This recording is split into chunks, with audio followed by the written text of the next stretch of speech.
Have you ever felt that you did everything to keep your family happy, only to be met with betrayal? Nancy, a devoted mother and wife, spent her entire life sacrificing for the people she loved. But what she received in return was not love. It was coldness and pain. When her son and daughter-in-law betrayed her in the most cruel way, Nancy not only had to face emotional devastation, but also had to rise up and fight for her own life. But can a mother who has given everything truly find herself again and rebuild her life? Nancy's story is not only one of betrayal and vengeance, but also a journey toward freedom and healing. Walk with me through each step of Nancy's path to rediscovering herself. A woman who refused to let betrayal break her. All my life, I never thought there would come a day when the very people I loved the most, the ones I sacrificed everything to raise, could hurt me this deeply. Yet that morning, that seemingly ordinary morning, changed everything. It was autumn. A gentle breeze drifted through the window, carrying a slight chill but also cooling the air inside my small kitchen. The sun shone brightly, casting golden rays into the room. I sat there at the old wooden table I had placed in the kitchen many years ago, my fingers carefully wrapping a wedding gift for my son. The gift box was ready. I only needed one more knot for the ribbon, and it would be perfect. I had to prepare it well, properly. Even though it was a small gift, it held all my love, pride, and hope. For Ethan, my son, I had spent so much time choosing this gift, a set of porcelain teacups, pure white with elegant gold rims. This was the gift I believed would preserve peaceful moments for Ethan and Samantha, just like when my husband and I used to sit together, savoring a cup of tea in the morning. Back then, no matter how busy, how sick, or how hard life was, we still found a way to enjoy those peaceful moments together. And I imagined that on my son's wedding day, I would see Ethan smile, hold his wife's hand, and sit down with her to share such moments. Slowly, I tied the red ribbon on the gift box, smoothing it once more to make it neat.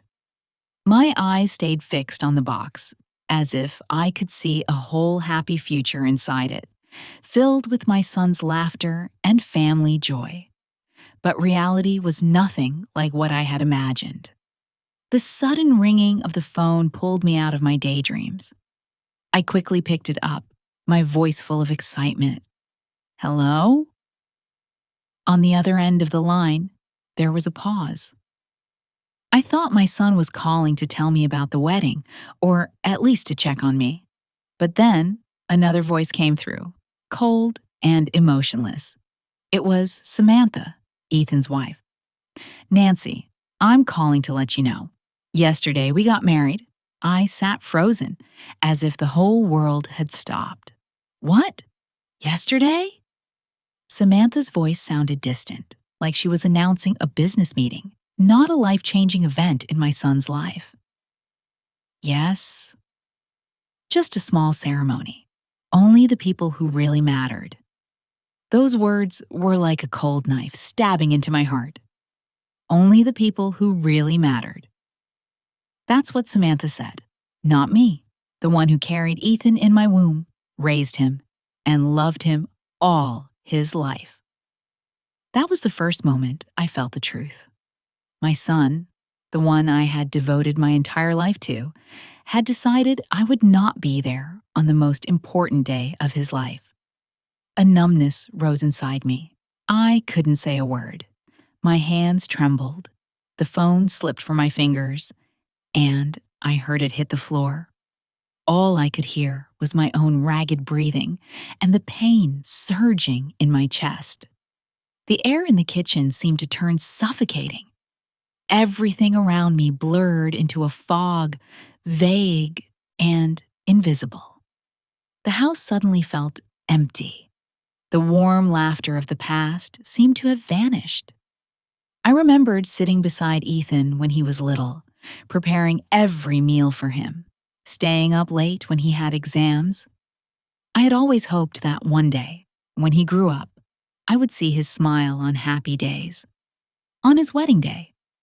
But now, I was left alone in this silent house, with the wedding gift sitting on the table, perfect yet meaningless, as if I had never been an important part of his life. I stood up, but my legs were no longer steady.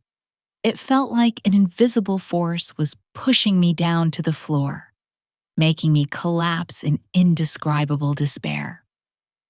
The wedding gift fell from the table, producing a hollow sound that echoed through the room. My whole body shook, and I just wanted to cry. I couldn't understand. I couldn't believe what had just happened. The memories of my sacrifices, of everything I had given my son, suddenly shattered. I couldn't accept the truth. Ethan, my son, had left me behind when I thought I was the most important person in his life. How could it be like this? How could I not be present at such an important moment when I had dedicated my whole life to him? I clutched my chest. It tightened as if someone were squeezing my heart. I whispered, "What did I do wrong? What mistake did I make for my child to treat me like this?" No one answered. The room was silent except for my breathing and the pounding of my heart. Those painful memories kept circling back, as if I were trapped in an endless loop. Time passed without my knowing. I couldn't even tell how long I had been sitting there. Like that, I just sat in numbness, not knowing what to do, not knowing how to break free. All day long, I could do nothing but stare at the wedding gift, into which I had poured so much care, now lying quietly on the floor. When night came, the house sank into silence again. I lay down on the bed, my vacant eyes staring at the ceiling. That sentence kept repeating in my head. Only the people who really mattered. I couldn't stop it. It echoed in my mind like an endless sad song. And I realized, in my son's eyes, I no longer mattered. After that shock, the first days passed like a dream, a nightmare I could not escape. I woke up every morning in absolute silence, only the dim light from the window streaming into the empty room where once I had been used to the laughter, the footsteps of Ethan, of family. But now, all I could hear was the sound of my own heart beating, irregular, heavy beats, as if gnawing at the pain I could not drive away. I tried to get through each day, but every morning when I woke up, nothing had changed. The hollow feeling was still there, like a black hole sucking up all vitality and joy. When I stepped into the kitchen, I saw the wedding gift I had so carefully prepared. The red ribbon was still there, still beautiful, but now so utterly out of place, a symbol of love that had not been accepted. That gift, which I had thought I would give Ethan with all my pride and hope for his happiness, had now become evidence of betrayal, of a hopeless love. I began to realize that no matter how hard I tried, I could not erase this pain. Every night when I lay down, staring up at the ceiling, thoughts of Ethan came flooding back. The days when he was small, the times I fed him bite by bite, washed every shirt for him, sat beside him while he studied, held him when he was sad. All those memories had suddenly turned into knives stabbing me. My heart twisted, as if everything I had done had become meaningless. I started to feel trapped in those memories. They kept repeating, impossible to escape. Each memory brought a different kind of pain, each feeling like fire burning inside me. I remembered the first time Ethan learned to walk. I had chased after him all morning, my eyes fixed on every step, waiting to see him stand firm and confident. I remembered how proud I had been then, believing my son would grow strong, steady in life, just as I had always stayed standing no matter how many times I fell. But now, looking back, I saw betrayal, like a darkness covering everything. I asked myself, could it be that all my sacrifices weren't enough to deserve his love? Could it be that I wasn't important enough to be present at the most important moment of his life? These questions kept repeating in my head, each one like a wave sweeping away what little reason and faith I had left. That harsh truth was like a boulder pressing down on my heart. I could not accept that Ethan had left me, had pushed me out of his life when I had given him all of mine. Every time I tried to recall happy moments, evenings spent together, the pain only grew worse. All that I had sacrificed, all that I had given, was now just a deep wound inside me. Day by day, I felt like a lost shadow, drifting through time without knowing what to do. Even though I still ate, still slept, still worked, everything was just hollow actions, as if I were no longer living, but merely existing. In the mornings, I still went out to buy food, prepared breakfast for myself, but each time I looked at the dishes in front of me, I remembered the meals I had prepared for Ethan, remembered his eyes when he looked at me while we ate together. Those memories rushed back, choking me. I couldn't forget the times I sat with Ethan, watched him study intently, saw him seek my guidance during difficult moments. I had once thought my son would always be a part of my life, that I would always be the mother he turned to whenever he needed. But now, I realized I had been wrong. Ethan no longer came to me. Nothing I did was enough anymore, and in the end, I had become a mother with no place in his life. Then one day, Clara, my closest friend, came to visit. She was the only person I could confide in, the only one I could trust. Clara arrived at my house with a bottle of wine and a gentle smile, knowing I needed some comfort. She sat down next to me, looked at me for a while, then spoke. "Nancy, I know you're in so much pain, but you must remember that this pain is not the end. It's only the beginning of a new journey, a journey where you will find yourself again." Her words startled me. I didn't know what Clara meant, but I felt something stir inside me, like a faint light flickering in the dark. Clara didn't tell me to forget Ethan, didn't tell me to let it all go. She simply reminded me that I still had my own life. "You've sacrificed so much, Nancy. Don't let this pain define you.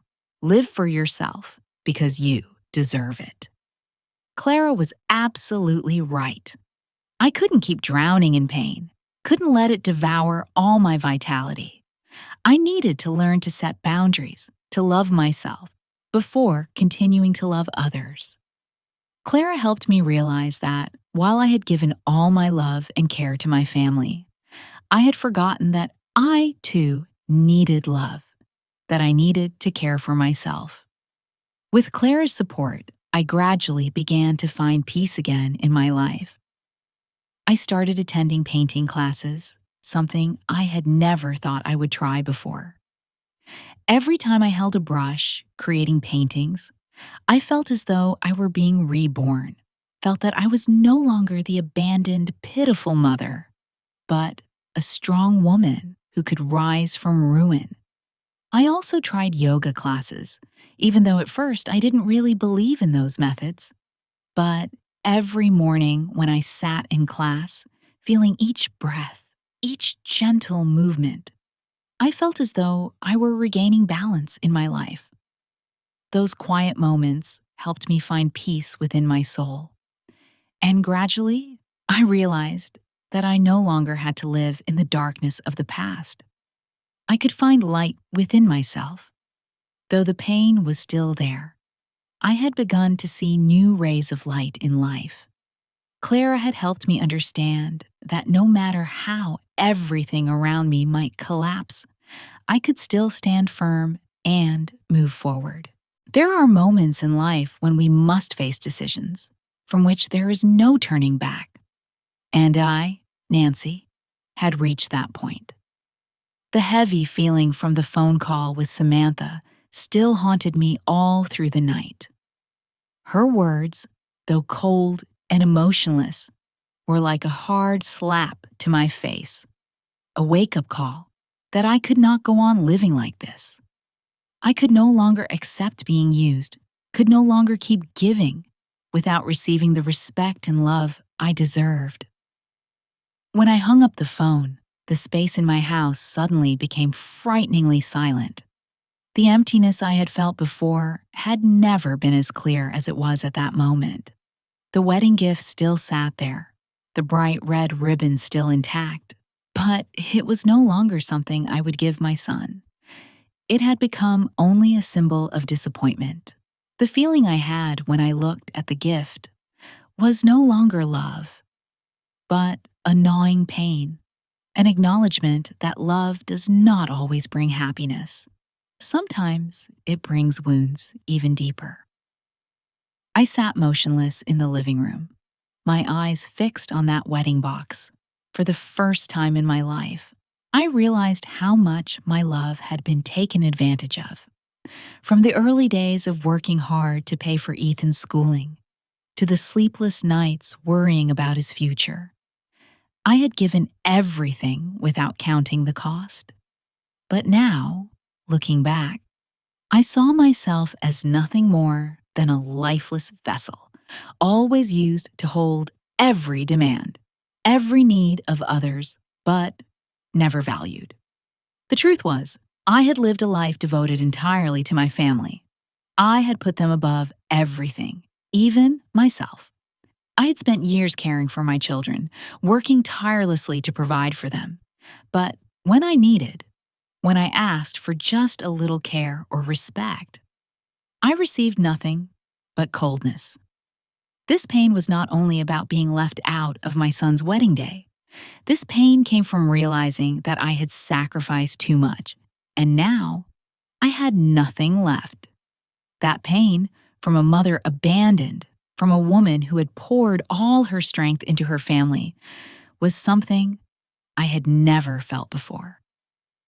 But now I could not go on living in the shadow of those sacrifices. I could not let pain and betrayal rule my life any longer. I had to change. I had to stand up and protect myself. Looking back, I saw that I had been too weak, too quick to give everything away. I didn't know how many times I had ignored my own feelings just to please others. I had thought I could make sacrifice the measure of my life's worth, but I was wrong. Sacrifice, if unacknowledged, becomes only a burden. It leaves the giver exhausted, hollow, unable to continue. Pain was not something I could keep enduring. I could not live forever inside old wounds without seeking healing. And that was why, at this very moment, I decided I had to do something. I had drawn a red line in my life, a boundary I could not cross. I would no longer be the mother who gave without receiving. I would no longer be the person everyone could use. And most importantly, I would live for myself, not for anyone else. This decision was not easy. Every step I took felt heavy. Every thought made me feel guilty. How could I refuse my own child? How could I live a life not dependent on their love? But after each thought like that, I remembered the pain I had endured, and I knew that if I didn't do this, I would never be able to live in peace. The next day, I decided to do something for myself. I began attending a painting class. Sitting there, I realized how I had neglected the small things, the things I used to love. painting, listening to music, reading books, all had been left behind during the years I cared for my family. Now, as I began doing these things again, I felt as if I were coming back to life. Each stroke of the brush, each line of paint on the paper, was a way to free myself from the entanglements of the past. I no longer felt guilty for doing it. Each time I held the brush, I felt like I was reclaiming a part of myself long forgotten. Another morning, Clara came to visit me. She was the only friend I could open up to completely. Clara looked at me and immediately saw the change in me. She smiled and said, "I can see you're changing, Nancy. You're finding yourself again. And that's the most wonderful thing you can do." Clara always knew the right words at the right time. What she said made me feel lighter, as if part of the burden had been lifted. I realized that although I could not change the past, I could change the future. I could live for myself, love myself without feeling guilty. The change in me, though small, was full of meaning. It made me feel as though I had been reborn. I no longer worried about whether I would be abandoned. I no longer feared setting boundaries with my loved ones. I knew I would never return to the old life, the life of endless sacrifice without anything in return. When night fell, I sat by the window, looking at the stars in the sky. What I felt inside was different now. Although there were still pains I could not erase, I no longer felt defeated. I had drawn my red line, and I knew I would never cross it. For the first time in many years, I felt free. Free to live for myself. Free to find myself again. That morning, when I opened my eyes, the first feeling I had was a new kind of clarity. No longer the heaviness of the past days, no longer the gloom that had clung to me through the night.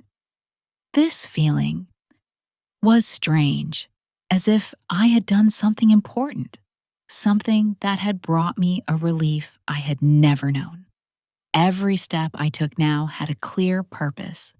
Every decision was no longer just acceptance, but a choice. My own choice. The morning light streamed into the room, slipping through the thin curtain, spreading across the old wooden table where I sat. I looked out the window, where the golden sunlight illuminated the whole garden.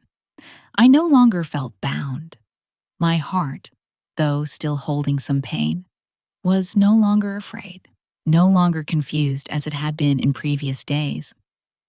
I had drawn a red line, and that gave me the peace I had long yearned for. I stood up, my legs trembling slightly, but not from fear. I trembled from the sensation of a new beginning, the feeling that I was ready to embrace a new future, a new life over which I had the right to decide. I was no longer that woman, the woman who sacrificed everything only to receive indifference, coldness, and exploitation. I no longer accepted that. I had decided to change, and though change was not easy, I knew it was necessary. I went into the bathroom and looked into the mirror. The image of myself reflected there surprised me. I hadn't realized I had changed so much. The wrinkles across my forehead, the traces of time on my face, all of them seemed to hold a new meaning. My heart no longer feared looking into the mirror. I no longer saw a tired, exhausted woman, but a resilient woman, ready to face any challenge. And when I looked into my own eyes in the mirror, I knew I was standing at a crucial turning point in my life. In the days before, I had only worried about family, fretted over everyone else, thinking I had to sacrifice to make them happy. But now I realized I could not go on like that. If I did not live for myself, if I did not love myself, I would never truly be able to love anyone else. I began to clearly feel that every moment I devoted to myself was not selfishness, but something necessary for me to exist fully. I decided to do something I had long neglected. I enrolled in a personal finance class. In the past, I had never thought I would need to learn about finance because I always believed I just needed to take care of my family, to have enough money to spend. But now I realized I had forgotten something important. I needed to manage my own finances so I could live independently, no longer dependent on anyone. I needed to understand money, how to save and invest, because only then could I build a stable foundation for my life. Each class, though seemingly dry, brought me new feelings. I began to understand financial tools, how to manage expenses, how to invest for the future. I no longer felt like I was drowning in a tangle of finances. I was building a foundation for myself, not relying on someone else's support, but creating it with my own hands. After the finance classes, I returned to my other passions: painting, photography, reading, all the things I had left behind through the years of caring for my family. I signed up for a painting class. The first time I held a brush, the feeling was strange, but I was not afraid. I was not afraid of making mistakes, not afraid of imperfect strokes. Each brushstroke was a part of me. Each painting was an expression of myself. Painting was not just a hobby, but a way to release the emotions I had buried for so long. The feeling of sitting in the painting class was completely different. I no longer felt like a weary, sacrificing mother, but a woman with the right to live for herself. I began to see that with each layer of paint, I was painting my life anew. The first paintings were not beautiful, but they were the first steps on my journey of healing. And every time I finished a painting, I felt lighter, as if I were erasing the wounds in my soul. A week later, Clara came to visit me again. She had always been the one friend who not only encouraged me, but also understood me. She looked at me and immediately saw the change in me. She smiled and said, "I see you're different now, Nancy. You're not the same as before. You've found your strength again, and that's what I always knew you had." This time, when I looked at Clara, I didn't feel like an abandoned mother anymore. I felt like a resilient woman, ready to move forward and no longer let anyone or anything drag me down. Clara went on, "You're stronger than ever. And I believe you'll never go back to the old path again. You deserve a life you choose." Those words were like a torch lighting up inside me.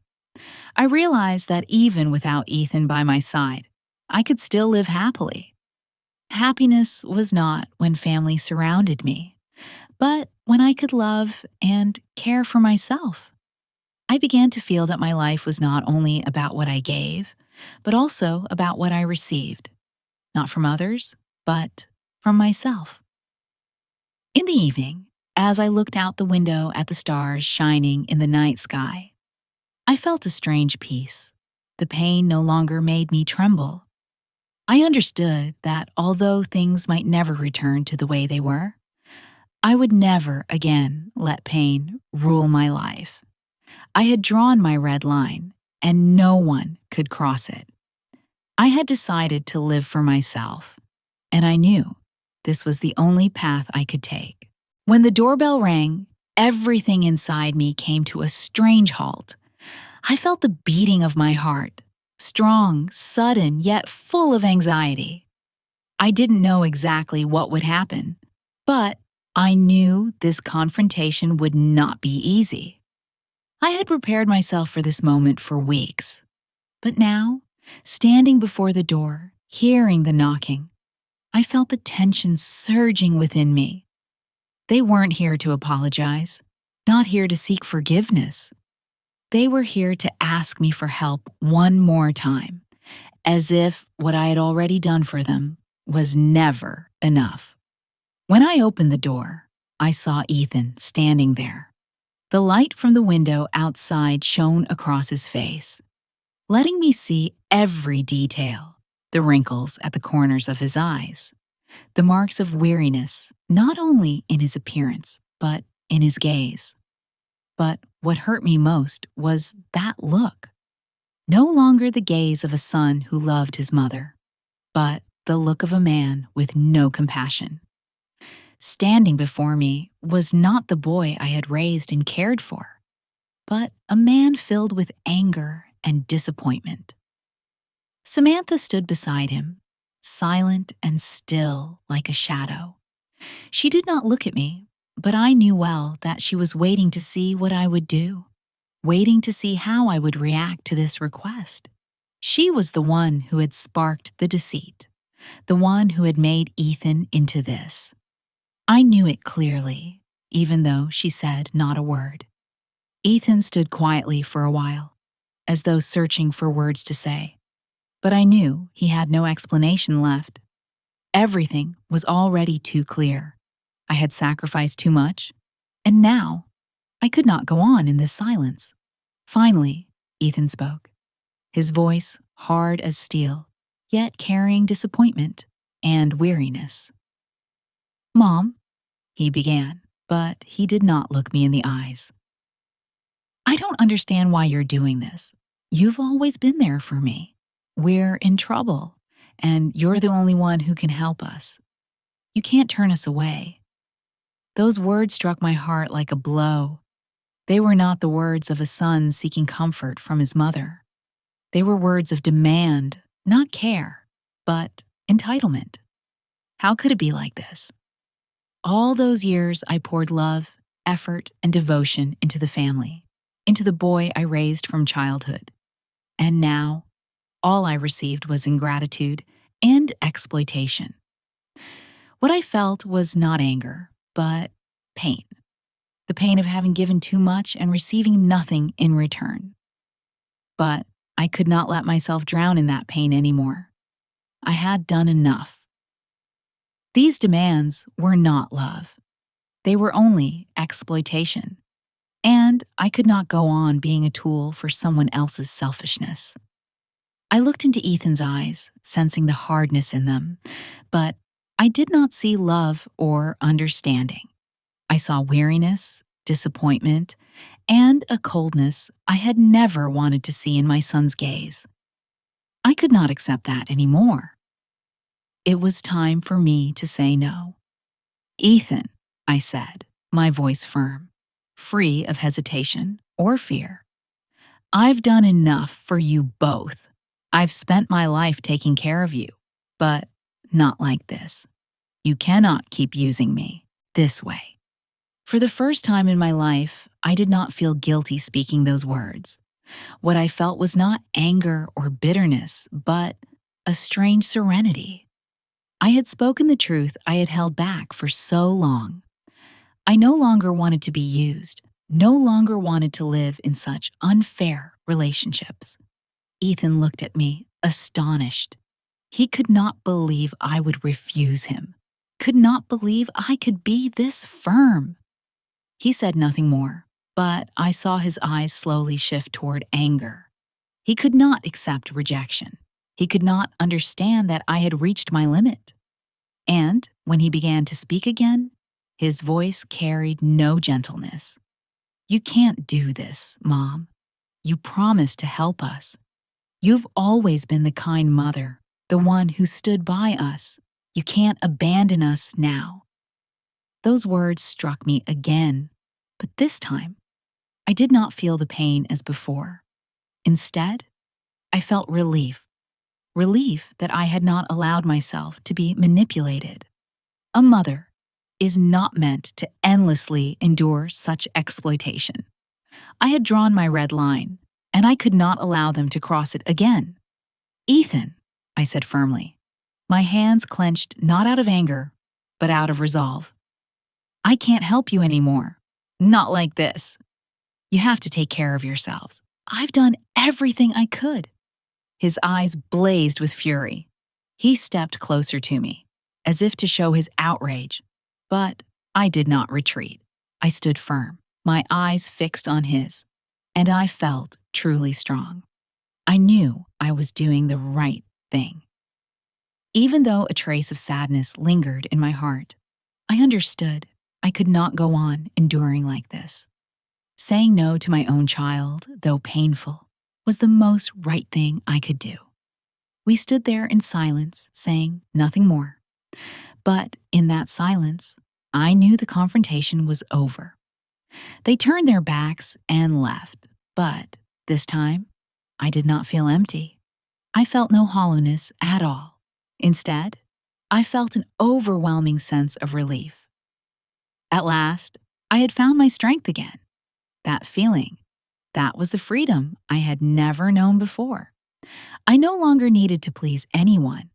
I had stood up, I had drawn my red line, and I knew that from now on, I would live for myself. Today began with a feeling I had not experienced in many years. When I woke up and looked out the window, I did not see darkness or loneliness as before.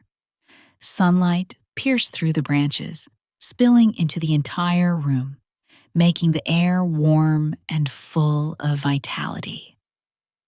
The first rays of the morning sun felt like a clear sign that I was stepping into a new chapter of life.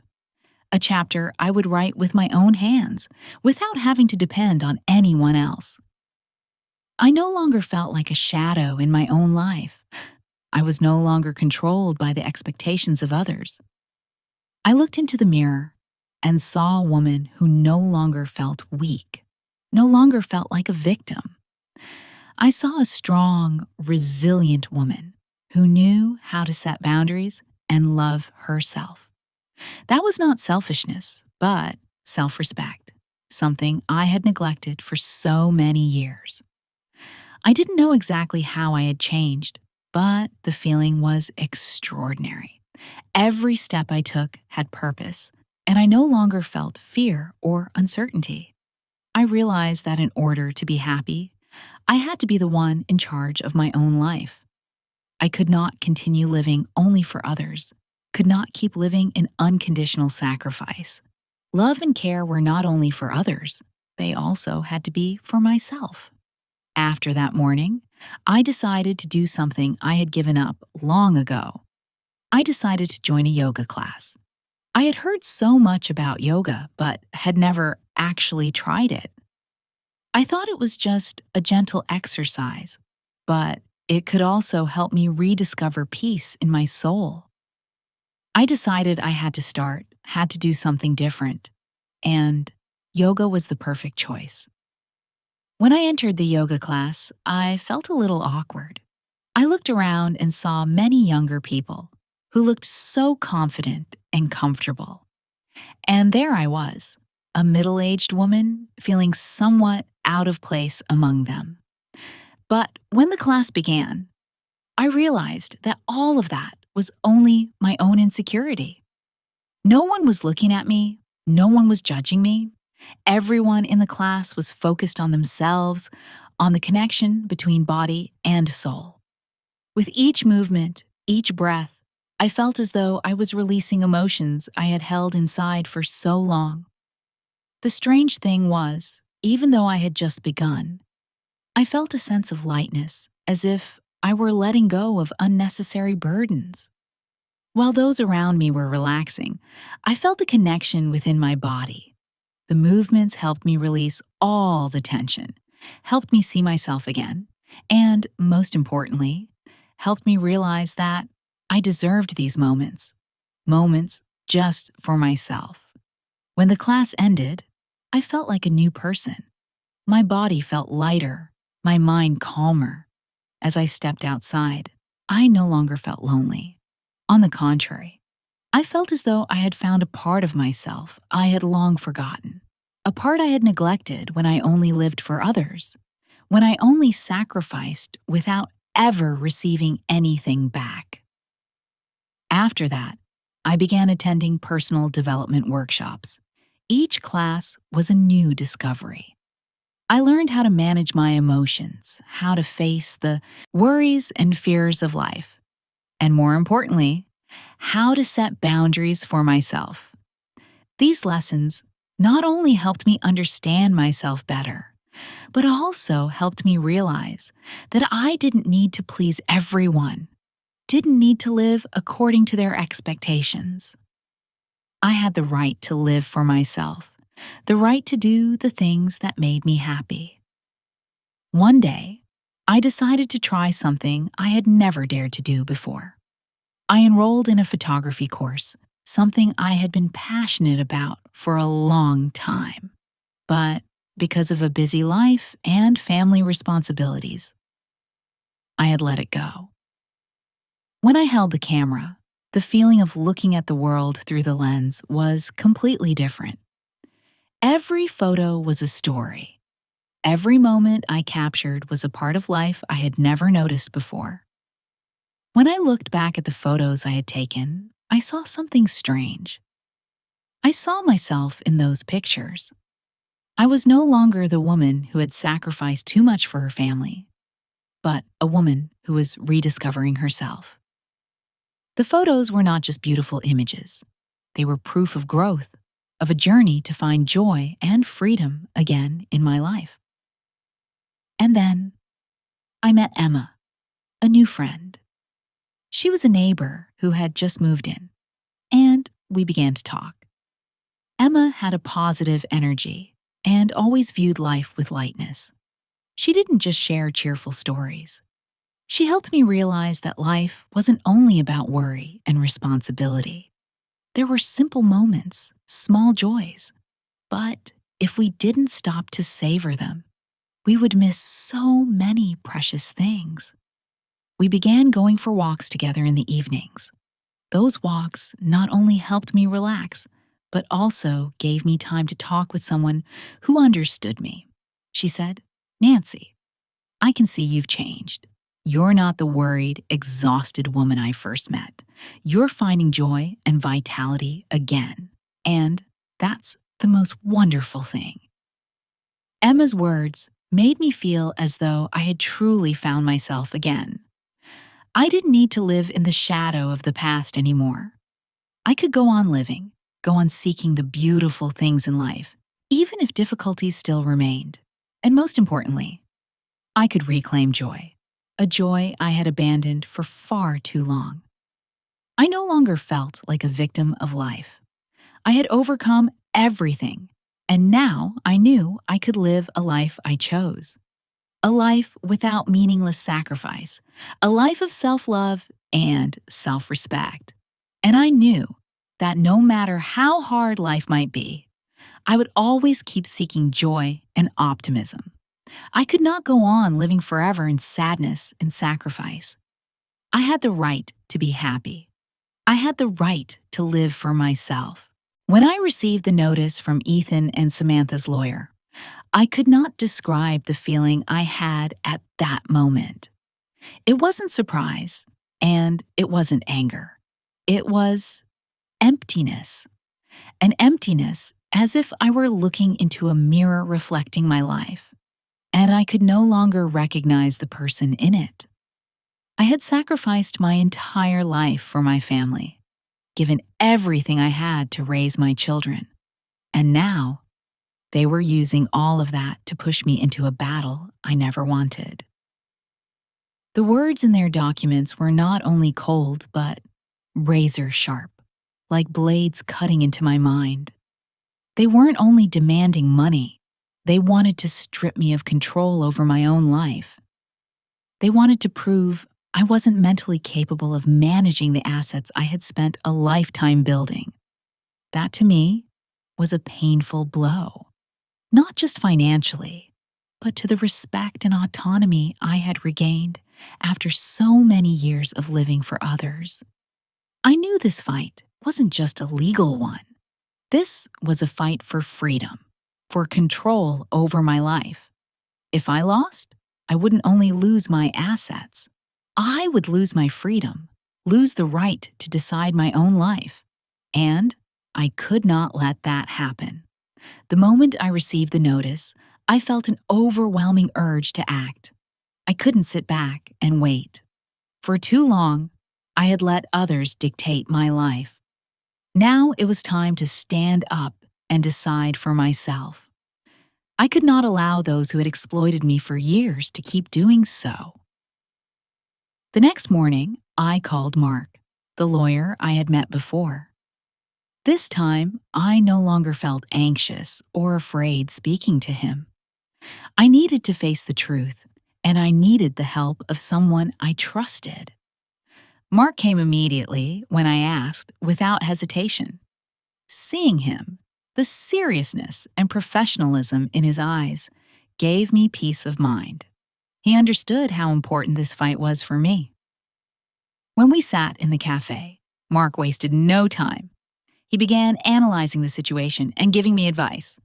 I knew this battle would not be simple, but I also understood it was my chance to prove myself. Nancy, Mark began, his voice calm yet firm. We need to prepare carefully. Ethan and Samantha don't just want money. They want control. They don't want you to have authority over your assets anymore. They will try to push you into a corner and make you feel incapable of handling things. But I believe we can win. I listened, and every word from Mark felt like medicine for my spirit, like a flame rising inside me. I could not let these threats control me.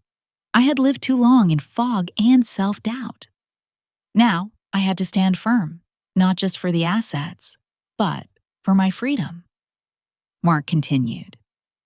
We will have to prove that you are fully capable of managing your own assets, and we'll do that not just with paperwork, but with evidence showing that you've made financial decisions intelligently and transparently.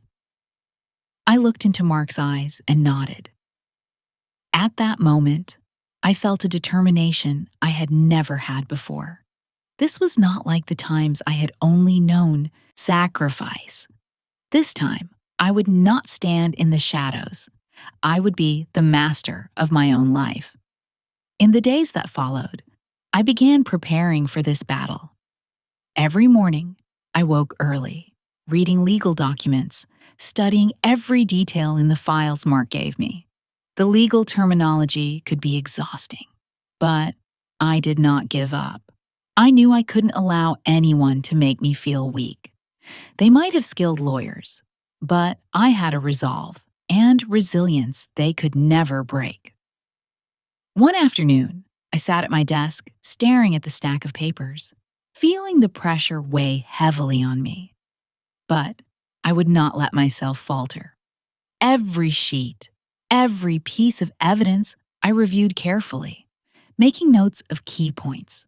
I realized this fight wasn't only about assets, it was about dignity and the right to decide my own life. As the court date approached, the tension grew. I couldn't sleep well in the nights before the trial. Thoughts of what might happen kept circling in my head. I didn't know what the outcome would be, but I knew I had to fight to the end. I could not allow myself to lose this battle. On the day of the trial, I walked into the courthouse feeling like a soldier stepping onto the battlefield. I no longer felt fear. I felt readiness. Each step was steadier, my mind clearer than ever. This was my battle, and I would not retreat. When I entered the courtroom, all eyes turned to me.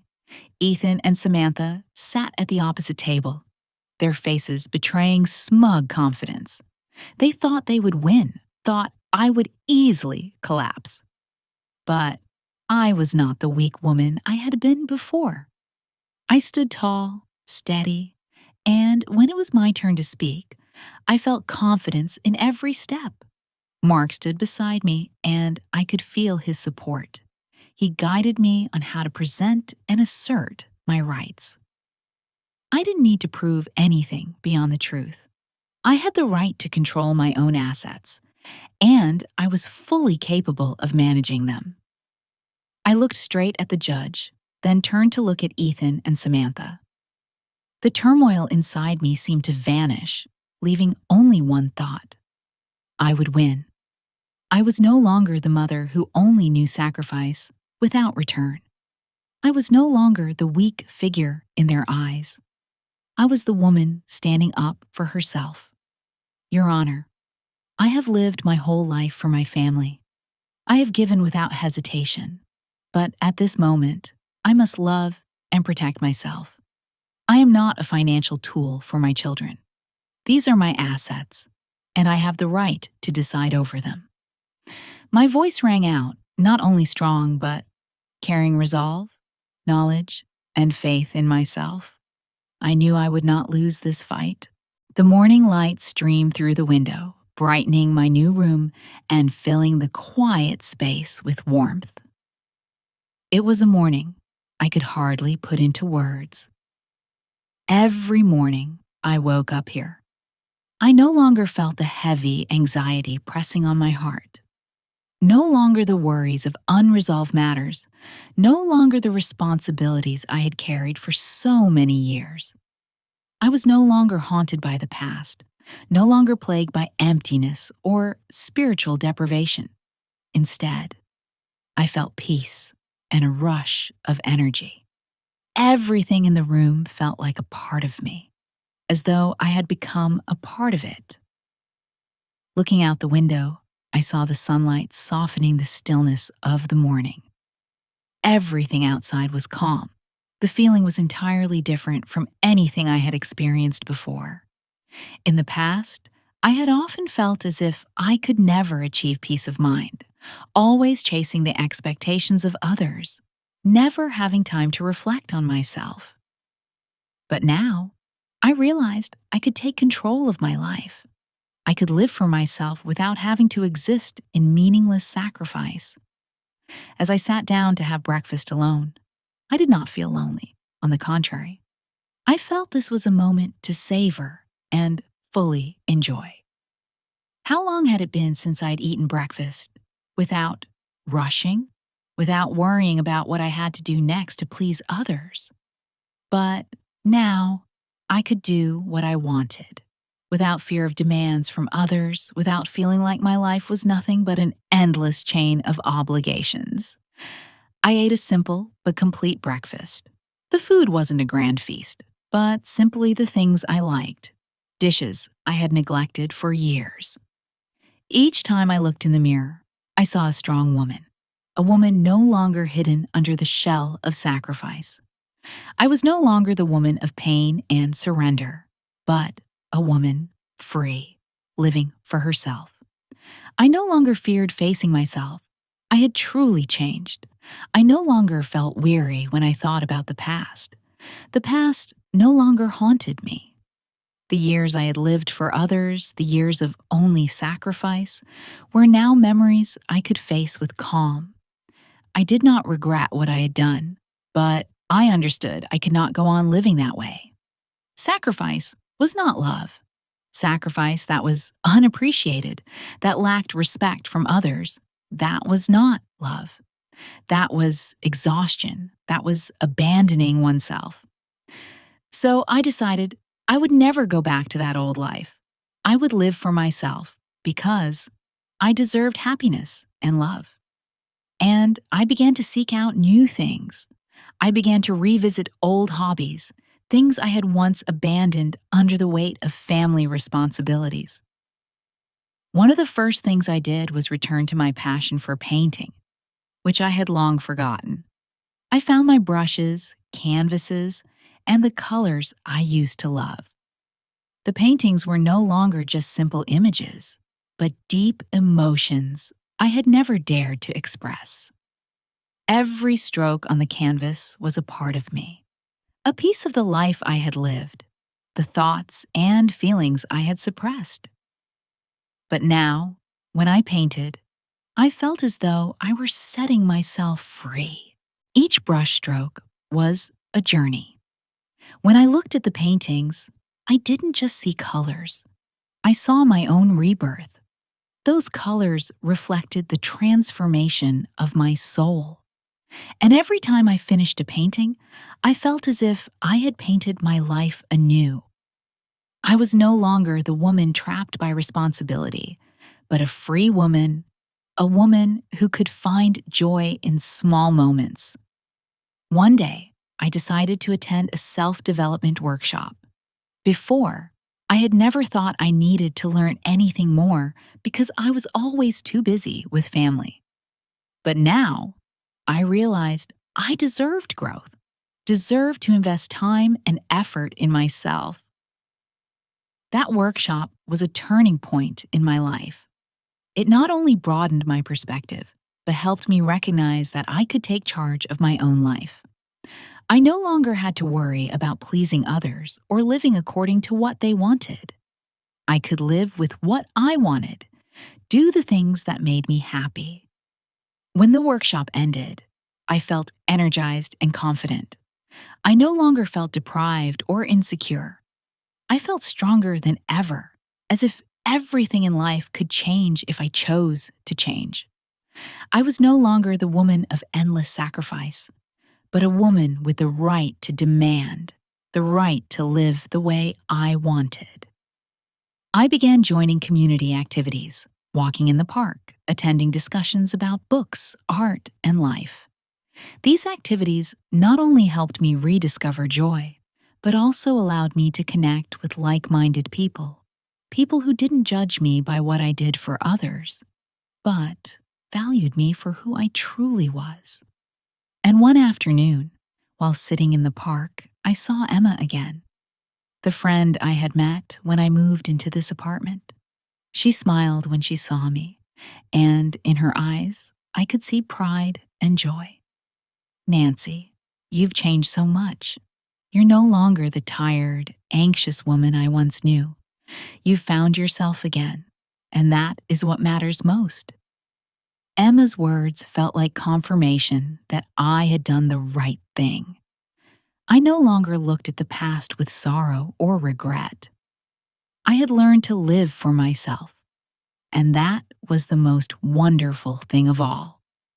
When I returned to my apartment after meeting Emma, I felt a sense of relief spreading through me. I no longer felt lonely or disappointed. Instead, I felt freedom. Freedom to live, freedom to love myself, and freedom to decide my own life. I looked out over the balcony, watching the city lights shine in the night. Everything outside seemed faint, but inside me, there was a new faith, a faith in myself. I no longer needed to live for others.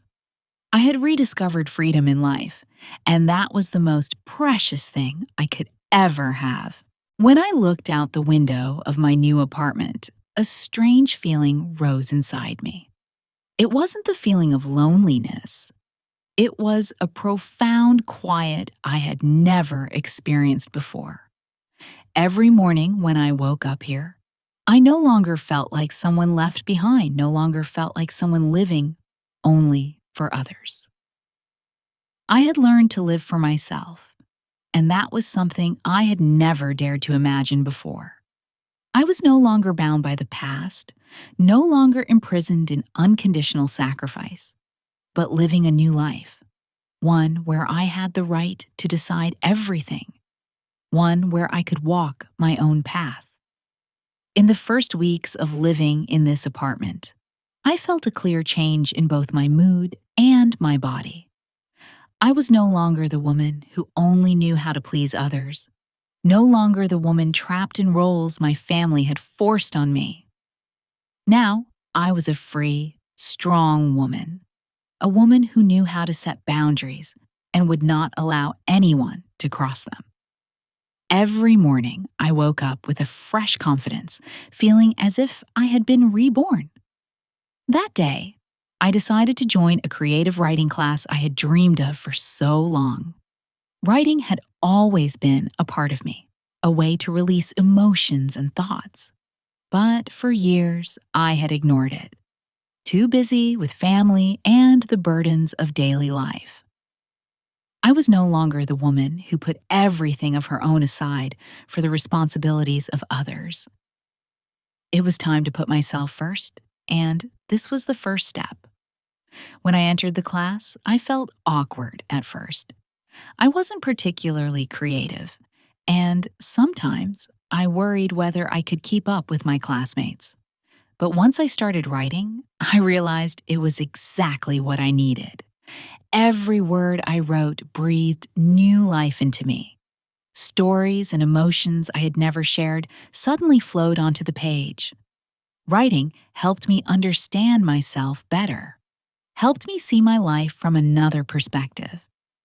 I began writing about my experiences, about the past, about the pain, and also the moments of happiness I had forgotten. Lessons from life, from people I had met, from the challenges I had overcome, even if they were simple stories. Every time I wrote, I felt as if I was releasing emotions I had held in for too long. The creative writing class was not only a place to learn how to write, it was a place where I found empathy. The classmates were not just people I could learn from, but people with whom I could share my stories.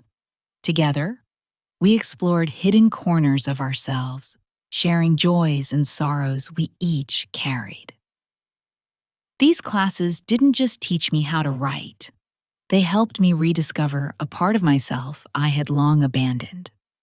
Alongside writing, I began taking better care of myself. I was no longer only the mother who cared for her family, but forgot about herself. I joined yoga and fitness classes and spent time on my personal interests. In the mornings, I would go for walks in the park, breathe the fresh air, listen to the birds sing, and feel peace in each step. The feeling was wonderful. It wasn't loneliness, it was a connection with myself, with the world around me. Every day, I felt closer to true freedom, no longer the person living in the shadow of the past, no longer dragged down by old relationships. I lived for myself. I no longer worried about doing something just for me, no longer felt guilty about spending time on myself. This was the life I deserved. One afternoon, while sitting in the park, I happened to meet Clara again, my close friend from my old city. She had followed my journey from afar and always supported me. Clara was one of the few friends with whom I could share everything without fear of judgment. She looked at me with eyes full of pride.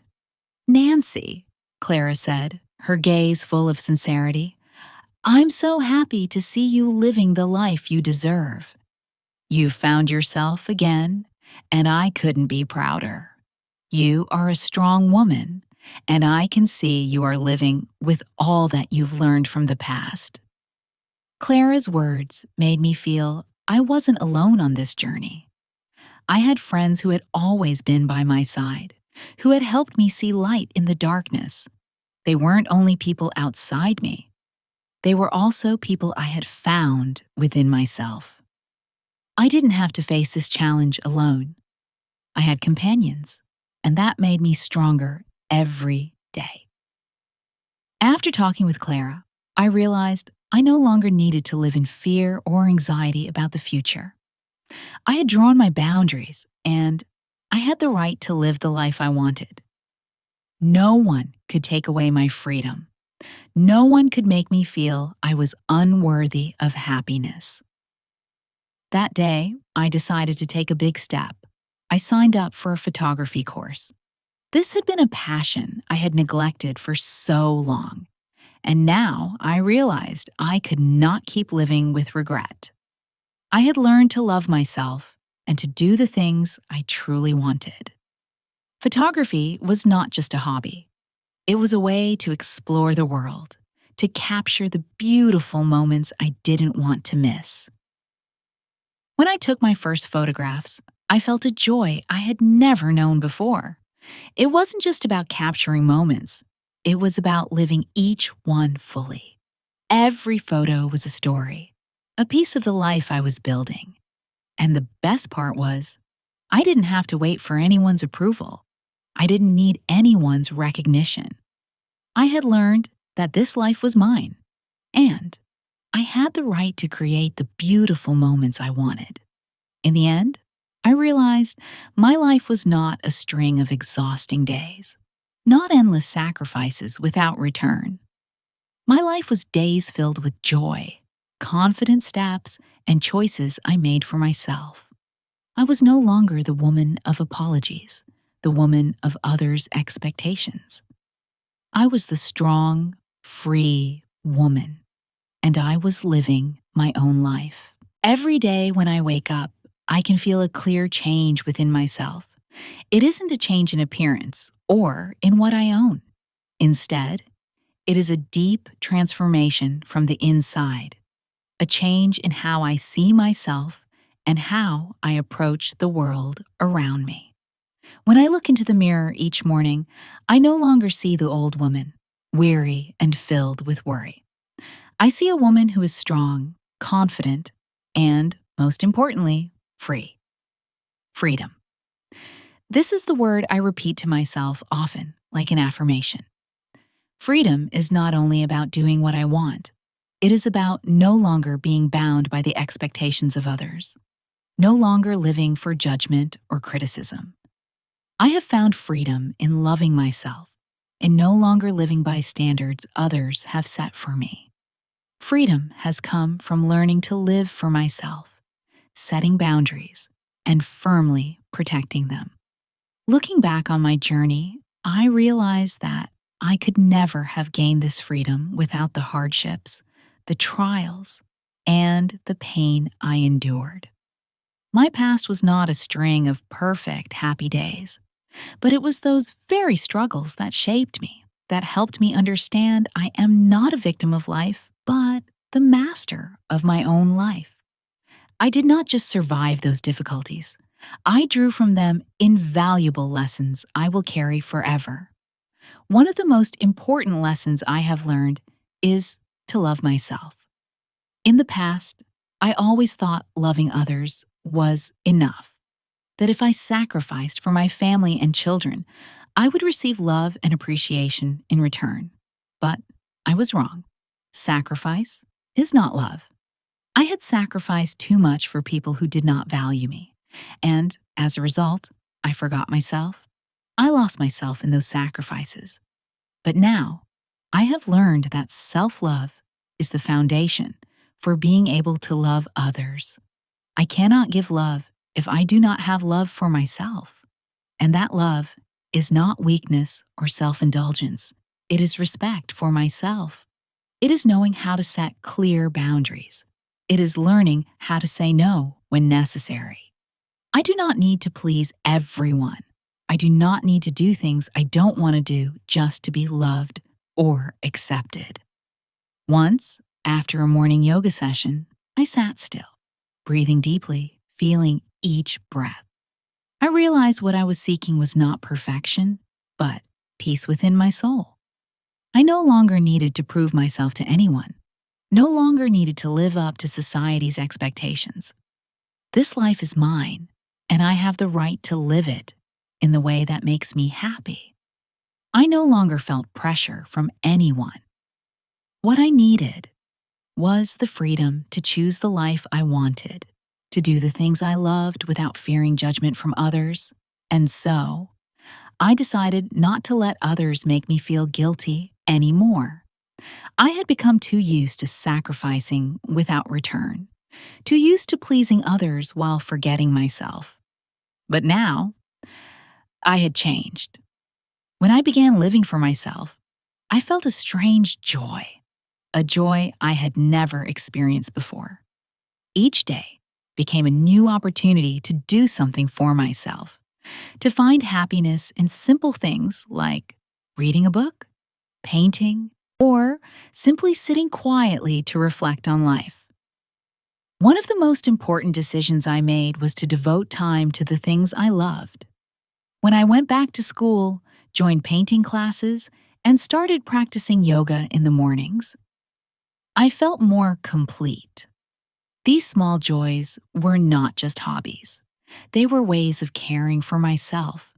ways of reconnecting with the things I had long forgotten. These activities not only helped me relax, but also reminded me that life does not always have to be rushed, does not always have to chase distant goals at the cost of the present moment. As I joined community activities, I discovered another important truth. I did not need to live alone in my choices. I could share and learn from those around me. Every conversation, every meeting was an opportunity to see life from a different perspective, to realize I was not the only one overcoming difficulties. The people around me, though their circumstances were different, each carried their own stories and lessons. And I learned that sharing is an essential part of this journey to freedom. I did not have to face all challenges alone. I had friends, companions on this path. One day, while I was sitting in a cafe with Clara, the close friend I always trusted, she looked at me with eyes full of pride and said, "Nancy, I can hardly believe my eyes. You've changed so much. You're no longer the worried, fearful woman you once were. You're living the life you deserve. And I couldn't be prouder to see you standing strong like this." Clara's words made me feel as if I had truly taken a great step forward. I no longer felt like a victim of life. I was no longer the woman living in fear and constant worry. I was a strong, independent woman, and I was proud of what I had done. I had not only overcome hardships, I had also found joy in the smallest things, the moments I had never noticed before. Life is not always easy, but I have learned that nothing can defeat a woman who believes in herself. And I not only believe in myself, I believe I can create changes in my life. I can choose to live happily, to live fully with the things I love, and to live for myself.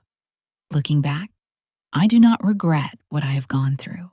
The hardships, the trials, and the pain were irreplaceable lessons. I overcame them all to stand strong, to live the life I wanted. And now I understand that freedom is not the absence of difficulties, but the ability to face them and never allow them to rule my life. With each new day, I feel stronger. I no longer fear the future, no longer worry about what challenges lie ahead, because I know I am ready. I have found freedom, peace, and joy within myself, and that is the most wonderful thing I could ever have. As I sit here, looking back on my journey, I do not feel resentment or hatred. Perhaps people often say that the best revenge is to live happily, and I have done exactly that. The battle was never just about reclaiming wealth or power. It was about reclaiming myself. I refused to allow those who betrayed me, those who once thought I was nothing more than a tool for their benefit, to continue controlling my life. What they did to me no longer matters. What matters is what I have done for myself. I rose from the pain, and now I am proud that I did not let betrayal break me. I learned how to love and respect myself, something I had long forgotten. And above all, I found true freedom, not in bloody revenge or schemes, but in rebirth, in the freedom within my own soul. It was not their betrayal that made me strong, but the fact that I dared to stand up for myself. I did not let challenges defeat me, and it was those very wounds that became my most valuable lessons. The scars of the past do not define me, but the way I overcame them will always be my story. I do not know what you will do after hearing my story, but I hope for one thing. If you are facing betrayal, pain, or challenges that seem impossible to overcome, do not let them define your life. Remember, you have a choice. You can love yourself and build your own life, a life that does not depend on someone else's forgiveness. but on your own strength and resilience. And if this story touches your heart, leave a comment below this video. I want to hear your story about the times you stood up, about the moments you found strength and faith in yourself. No words are wasted, only stories that deserve to be shared. Tell me what you have learned from the challenges you faced, and I believe your words will inspire others too. Thank you for following my journey. Always remember, no matter how difficult life may be, freedom and happiness begin with you. And you are fully worthy of finding them.